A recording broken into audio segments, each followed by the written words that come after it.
Hello guys, আমি এখন আছি পৃথিবীর সর্বোচ্চ বিল্ডিং বুর্জ খলিফার সামনে।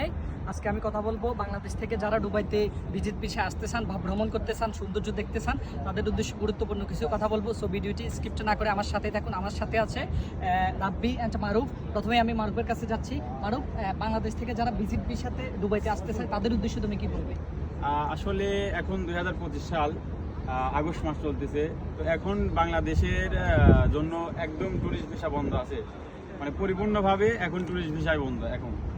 এখন ইন ফিউচারে যদি যারা আসতে চায়, যেহেতু আমরা জানি এখন ভিজিট ভিসা বন্ধ, তোমার কি মনে হয় ইন ফিউচারে ভিজিট ভিসা চালু হওয়ার সম্ভাবনা আছে? অবশ্যই আছে, অবশ্যই আছে। অবশ্যই আছে। সো আমি এখন রাব্বির কাছে আসবো। রাব্বি, বাংলাদেশ থেকে যদি মানুষ আসতে চায় দুবাইতে, তাদের কোথায় কোথায় যাওয়া উচিত, কোথায় কোথায় ঘোরা উচিত, কোথায় কোথায় ভ্রমণ করা উচিত?